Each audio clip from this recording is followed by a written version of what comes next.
Mario Odyssey is one of Nintendo's biggest games to come out this year, set for release on October the 27th. Bowser, Mario and Peach are back. Bowser has kidnapped Peach yet again and is set to force her to marry him. Well, there was a lot to see at E3 this year, and I have to say Mario Odyssey looks like heaps of fun. So here are 6 fun things that you can do in Mario Odyssey. Number 1, exploring a new sandbox open world. We got to see a few levels at E3 this year, specifically the Sand Kingdom, New Donk City and the Wooded Kingdom. It looks like the style of the game is very reminiscent of Mario 64 and Mario Sunshine, in that all of these worlds are kind of huge open sandbox worlds that you can freely explore to your heart's content. Each of the worlds are very different and very unique in style. They also have their own sort of unique enemies there as well, and they definitely have little sort of Easter eggs and references to fans of the series. So New Donk City, for example, has a lot of references to Donkey Kong, which is not surprising because the mayor is Pauline, and any of you that played the original Donkey Kong game will obviously know that she was a pretty big character in that.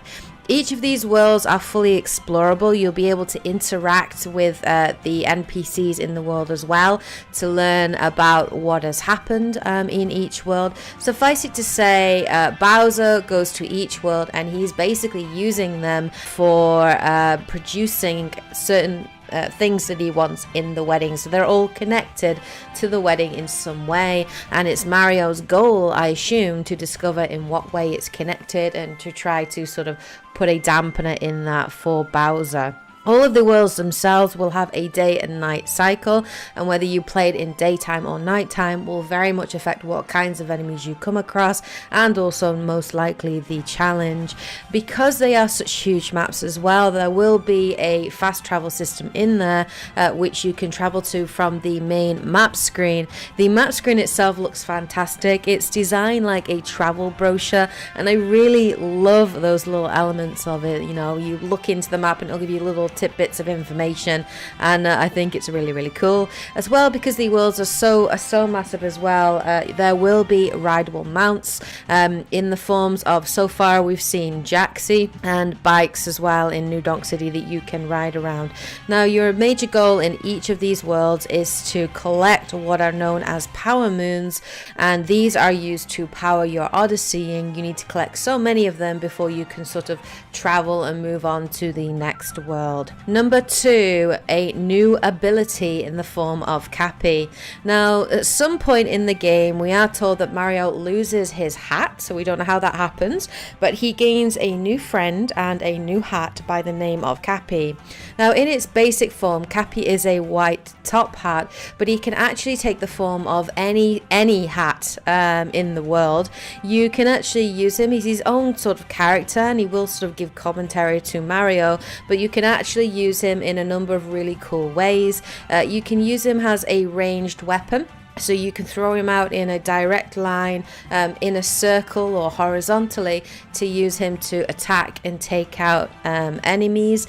And the most interesting part for me is the ability to use him to capture or possess certain targets. Now, Nintendo have come out and said it isn't possession, they're calling it capturing.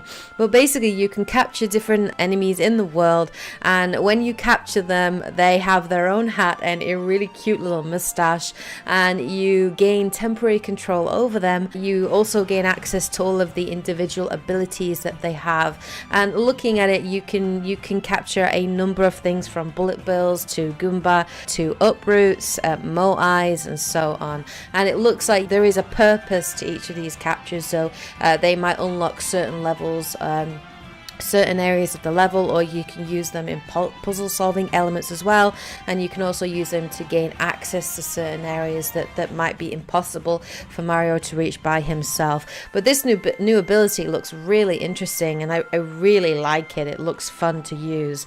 Number 3, customizable clothes. So when you go into each world, there are 2 types of coins that you can collect: yellow coins and purple coins.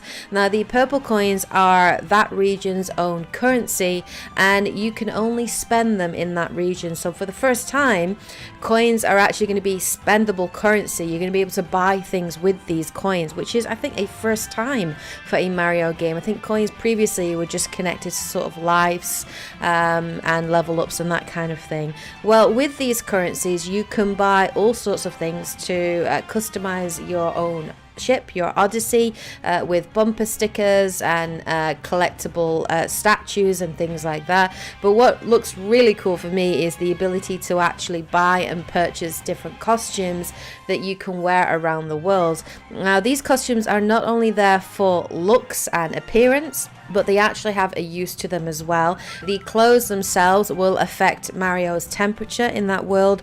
So if you're in a frozen kind of world and it's very, very cold, then obviously if you're donning the local garb, that will make Mario feel warmer, and very similar to sort of Zelda and what we had in Zelda. Now, whether or not that cold or that heat is going to affect your health, I don't think it will. We haven't seen an indicator of that at the moment, but you know, it looks really cool. Number 4, 2D gaming segments. Now, most of the game is played in 3D. However, there are certain bits in the game when you go through a warp pipe where the gameplay goes completely into a 2D sort of segment, and it looks brilliant. I love this whole idea. So this very much feels like Zelda: A Link Between Worlds or the original Mario games. It changes up the gameplay quite nicely.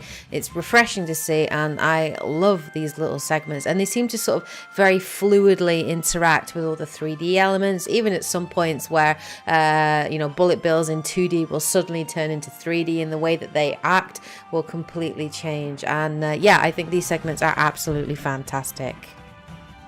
Number 5, 2-player co-op. Now, this is not the same as the kind of co-op that we had in Super Mario 3D World, where you could sort of play 3 or 4 player on screen at the same time, and you could play like multiple characters, including like Yoshi and Peach and Luigi and Mario.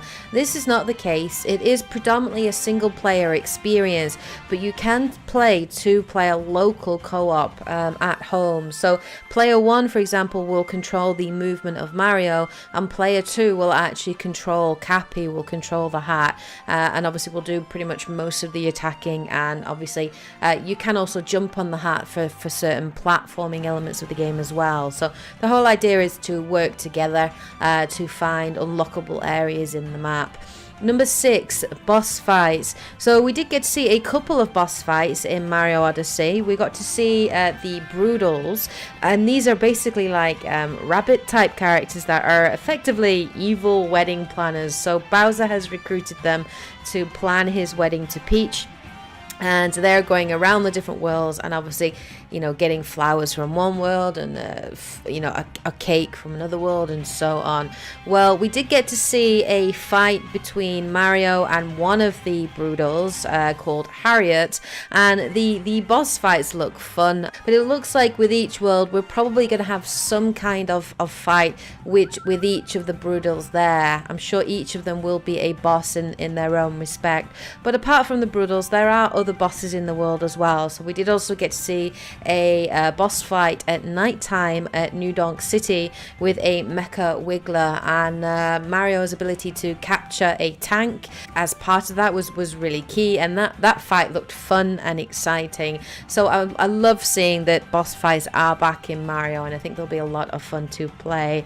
Just a little side note as well, Nintendo have confirmed that there are going to be 3 unique Amiibos for Mario Odyssey, a Mario, Peach and Bowser. They're all dressed in white, and obviously they'll have some kind of effect on the game or bring certain things into the game as well. But that definitely is confirmed, and I am not surprised by that in any way, shape or form. But that is pretty much, you know, some of the things that we know about Mario Odyssey. The game itself looks really fun. It is going to be one of the games I probably buy in October after I get my Switch in July, and I'm really looking forward to playing it. But that's 6 fun things that you can do in Mario Odyssey. So let me know what you guys think of this game in the comment section below.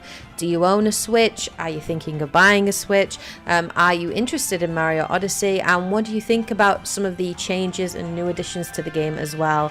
Let me know in the comment section below. Hope you guys are having a great week. I'll be back again with more E3 related videos, specifically game news videos, and I am currently working on my Mass Effect Andromeda review as well, so that will be coming out hopefully within the next week for you guys to see. But anyway, hope you guys are having a great week. Take care, and as always, happy gaming.